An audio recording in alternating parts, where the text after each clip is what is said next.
rather be kind than right. Mercy is superior to justice, the shallow-hearted to the contrary notwithstanding. Speaking anatomically, and perhaps otherwise, the heart is our most valuable organ. The brain is a superstition. In spiritual matters, there is a simple, infallible test. Everything that proceeds from the ego is love. Everything that proceeds from love. Service is the only badge of nobility. I see nothing offensive in the conception of a symbol of the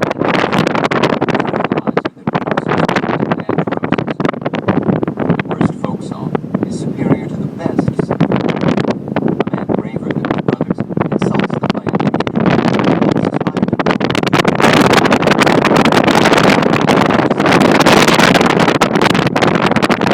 feel less pain than his own exaggeration of dimension, so is elephantiasis. Both may be only a disease. We are all brothers under the skin, and I, for one, would be willing to skin humanity to prove it. In the offices of the Banner, Ellsworth Toohey was treated respectfully and left alone. It was whispered that Gail Wynand did not like him, because Wynand was always polite. Alva Scarrett unbent to the point of cordiality, but kept a wary distance. There was a silent, watchful equilibrium between Toohey and Scarrett. They understood each other. Toohey made no attempt to approach Wynand in any way. Toohey seemed to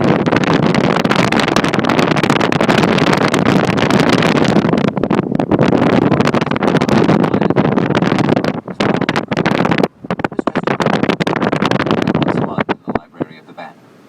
It did not concern itself with wages, hours, or working conditions.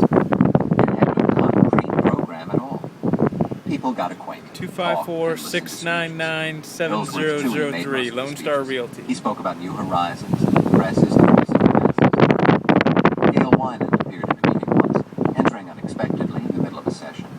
Toohey smiled and invited him to join the club, declaring that he was eligible. Wynand did not join. He sat listening for half an hour, yawned, got up, and left before the meeting was over. Alva Scarrett appreciated the fact that Toohey did not try to reach into his field, into the important matters of policy. Scarrett let Toohey recommend to employ him as well as a vacancy in the field. The position was not important.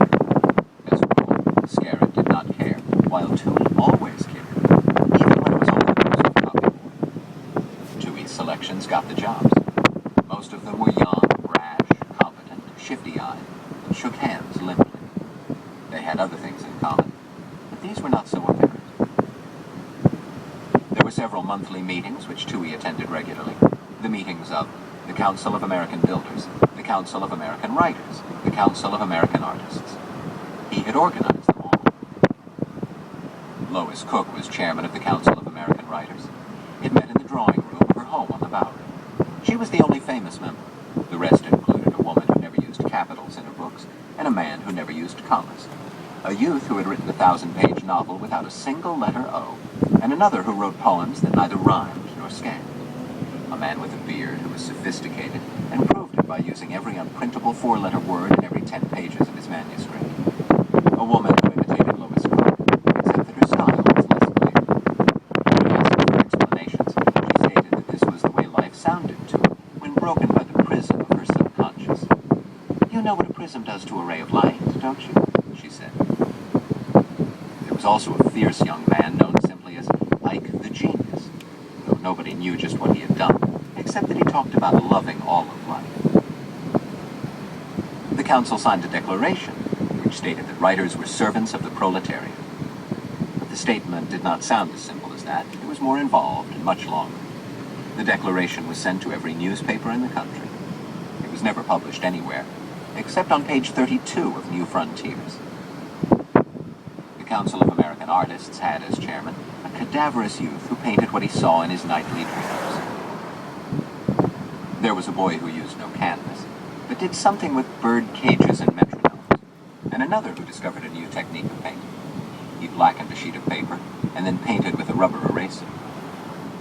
There was a stout middle-aged lady who drew subconsciously, claiming that she never looked at her hand and had no idea of what the hand was doing. Her hand, she said, was guided by the spirit of the departed lover whom she had never met on Earth. Here they did not talk so much about the proletariat, but merely rebelled against the tyranny of reality and of the objective. A few friends pointed out to Ellsworth